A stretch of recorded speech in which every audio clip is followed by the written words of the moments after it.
The Honda CR-V has a class action lawsuit over its turbo engine. The RAV4 has owners filing complaints about transmission shuddering before 60,000 miles. And somehow, these are still the two SUVs every single person defaults to when they walk onto a lot. There are 3 SUVs sitting in the same price range right now that skip every single one of those problems. No turbo to fail. No CVT to grenade. Just a naturally aspirated engine bolted to a real transmission with actual gears. And after 20+ years of turning wrenches, these are the 3 SUVs built to last longer than anything else in this segment, and almost nobody is talking about them. If you're looking for the most reliable SUVs that actually last 200,000 miles or more, you need to understand what kills modern SUVs first. Because it's almost never the engine block or the frame. It's what sits between the engine and the wheels. CVT transmissions use a belt or chain running on pulleys instead of actual gears. When they go, and they do go, you're not rebuilding them. You're replacing them. $4,000 to $7,000. Gone. The 3 SUVs I'm about to show you, every single one of them runs a naturally aspirated 4-cylinder paired with a traditional step gear automatic. No belt-driven CVT. No turbocharger. No oil dilution. No $5,000 transmission swap at 100,000 miles. And the one at number 1 on this list? It costs $447 a year to maintain. Less than your phone bill. And it's rated the single most reliable midsize SUV by RepairPal. That's not my opinion. That's data from millions of repair records. Stick around because that one's going to change how you shop. Alright, let's get into it. Starting with number 3. Entry number 3, Hyundai Tucson. Number 3 is the one most people on this list will immediately question. And I get it. 10 years ago, I would have questioned it too. But the Hyundai Tucson, specifically the 2022 and newer 4th generation, is a fundamentally different vehicle from the ones that gave Hyundai its old reputation. Here's what changed. The 2022 Tucson runs a Smartstream 2.5-liter naturally aspirated 4-cylinder making 187 horsepower, paired with an 8-speed torque converter automatic. Not the 7-speed dual clutch that comes in the turbo models. Not a CVT. A conventional automatic with a real torque converter and real planetary gear sets. Why does that matter? Because a torque converter absorbs shock. It cushions the drivetrain. A dual clutch transmission is faster, sure, but it wears clutch packs, it shudders at low speed, and when it fails, you're looking at $3,000 to $5,000. The 8-speed conventional auto in the Tucson? Fluid changes. That's it. That's the maintenance. RepairPal rates the Tucson 4 out of 5, 5th out of 26 compact SUVs, with an average annual repair cost of $426. That's almost $100 less per year than the segment average. Over 10 years, you're saving $1,000 just on routine repairs compared to what most people pay. Now, I need to be honest with you, because that's what this channel is about. Hyundai had a serious engine problem with the older Theta 2 engines. Connecting rod bearing failures, engine seizures, even fires. That affected certain Sportage and Tucson models from 2011 through about 2019. It was bad enough for a class action settlement worth over $1 billion. The 2022 Tucson does not use that engine. The Smartstream 2.5 is a completely different architecture. But if someone tries to sell you a 2016 or 2017 Tucson and tells you it's the same thing, walk away. It is not the same thing. If you're buying a used 2022 or newer Tucson, here's your checklist. Confirm it's the 2.5 naturally aspirated, not the 1.6 turbo hybrid. Pull the Carfax and make sure there are no engine-related warranty claims. And check the NHTSA recall page. There was a 2025 recall for under-torqued connecting rod bolts on some units. Make sure it's been completed.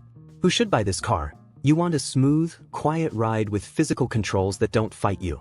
You want one of the best factory warranties in the industry backing the drivetrain. And you want all of that for under $25,000 used. Who should walk away? You need the brand name security of Toyota or Honda on the badge. That's a fair reason.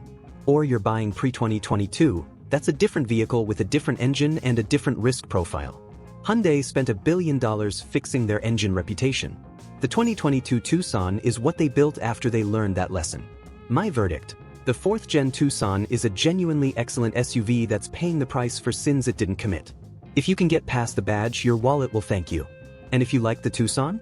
The car at number 2 shares its platform, shares its engine, but beats it in one area that might matter more than anything else on this list. The information I just gave you on that Tucson? Most people pay a mechanic $150 an hour to hear that in a consultation. Subscribe and you get it every week for nothing. I've got a whole lineup of videos like this one that'll save you real money. Entry number 2, Kia Sportage. Number 2 comes with something no Japanese manufacturer offers. And it's not a feature. It's not a tech package. It's a 10-year, 100,000-mile powertrain warranty. From the factory. On day 1. Let that land for a second. Kia is telling you in writing that they will cover the engine and transmission in this vehicle for 10 years or 100,000 miles. Toyota gives you 5 and 60. Honda gives you 5 and 60. Kia doubles it. And the SUV backing that warranty? The 2023 and newer Kia Sportage. Same Smartstream 2.5-liter engine as the Tucson. They share the platform. Same 8-speed conventional automatic. No turbo. No CVT. 187 horsepower, 178 pound-feet of torque. It's not going to pin you to your seat, and that's the point. This engine isn't trying to be exciting. It's trying to start every single morning for the next 15 years. And based on what I'm seeing, it's doing exactly that. I need to give you the same warning I gave on Tucson. The Kia Sportage from 2011 through 2016 used the Theta 2 2.4-liter engine. Same connecting rod bearing failures. Same recall campaign. Same fire risk. That generation of Sportage should be avoided unless you have documentation that the engine was replaced or the recall was completed and the NOx sensor detection software was installed. But the 2023 redesign? Clean slate. New platform. New engine. The Smartstream 2.5 has none of the manufacturing defects that plagued the Theta 2. Different block, different oiling systems, different everything. And it's too early for high-mileage failure data to exist on this engine, but the architecture is fundamentally sound. No turbo to overheat. No direct injection, only fueling that carbon fouls the valves. This engine uses both port and direct injection, which keeps the intake valves clean. RepairPal puts the Sportage at 4 out of 5, 6th out of 26 compact SUVs, with an average repair cost of $462 per year. That's competitive with anything from Japan. But here's where the math gets interesting.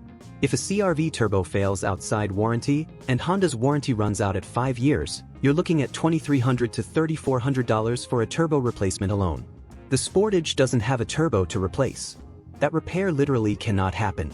And the 10-year warranty means even if the engine or transmission does have an issue, you're covered twice as long as a Honda or Toyota owner. The cheapest repair is the one that can never happen. No turbo means no turbo failure. It's that simple. If you're buying a used Sportage, verify the warranty transfer. Kia's 10-year, 100,000-mile powertrain warranty applies to the original owner. Second owners get 5 years and 60,000 miles, which still matches Toyota and Honda. So buying certified pre-owned from a Kia dealer keeps the full warranty intact. That matters. Also, and this is critical, make sure you're getting the naturally aspirated 2.5. The Sportage also comes in a turbo and a hybrid.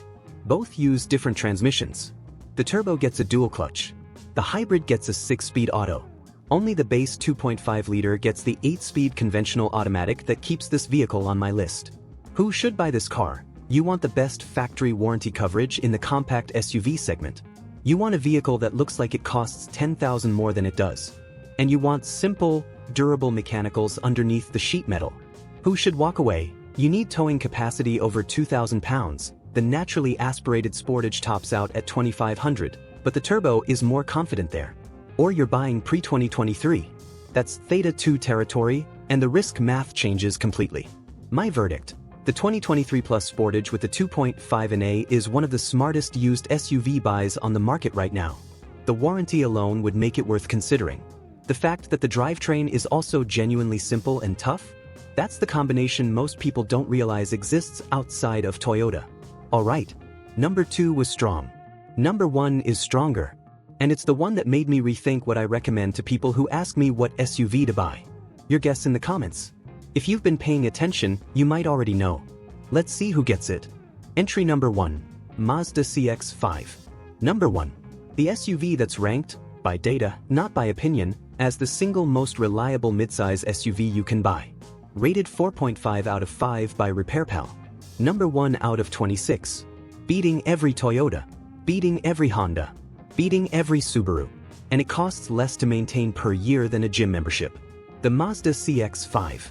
This is where I geek out a little, because what Mazda did with this engine is genuinely brilliant. The Skyactiv-G 2.5-liter runs a 13:1 compression ratio. For context, most engines run 10 or 11:1. Higher compression means more efficiency, but it also means more heat and more risk of detonation. Every other manufacturer that chases that kind of efficiency uses a turbocharger. Mazda said no. They engineered a 4:1 exhaust manifold that scavenges exhaust gas so efficiently that the engine runs at 13:1 on regular unleaded without knocking. No turbo. No premium fuel. No forced induction at all. They got the efficiency gains of a turbo without any of the reliability penalties. And the timing? Chain-driven. Not a belt. Mazda says the timing chain requires no scheduled replacement for the life of the engine. You never have to touch it. Compare that to vehicles where a timing belt replacement at 100,000 miles runs $800 to $1,500.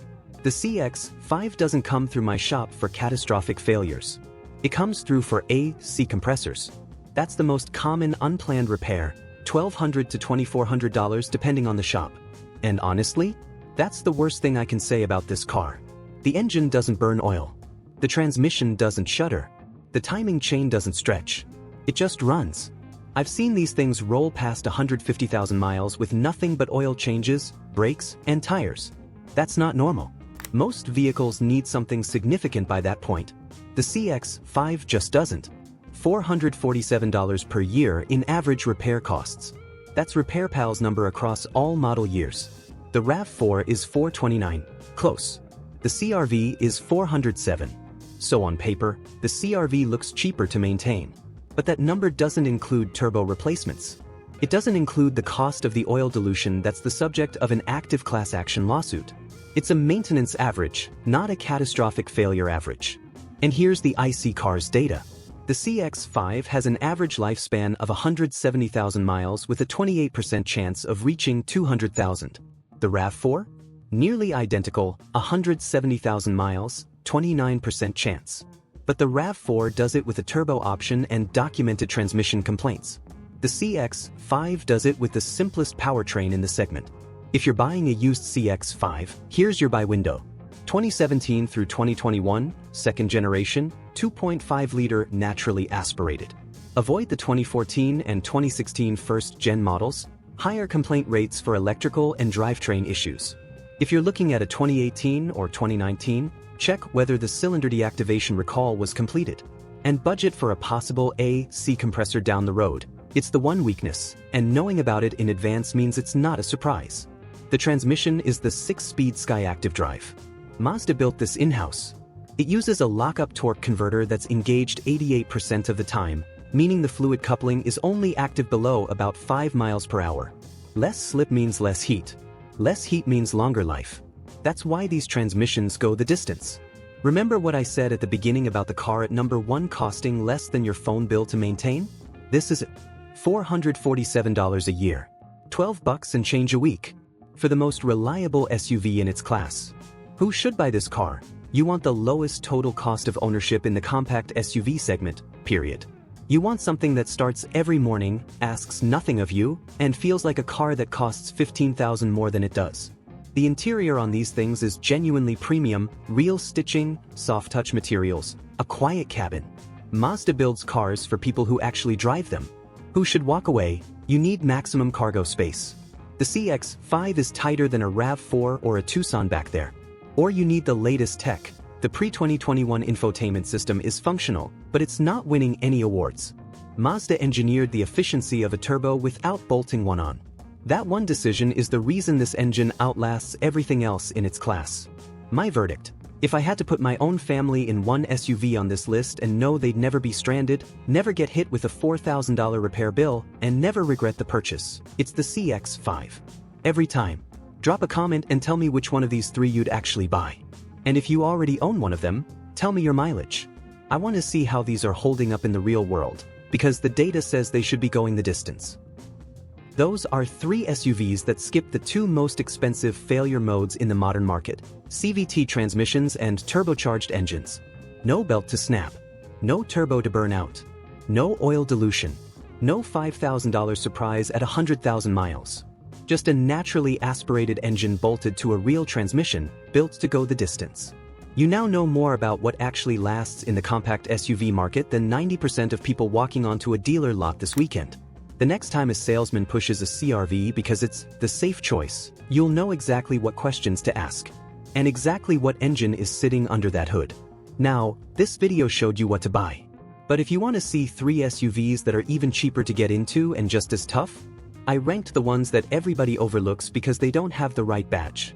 That video is right here. 3 cheap SUVs everyone ignores. Those are the ones I'd call absolute goldmines for anyone on a tight budget. It's the logical next step after this one. That's 20+ years of experience talking. Take it or leave it, I'll see you in the next one.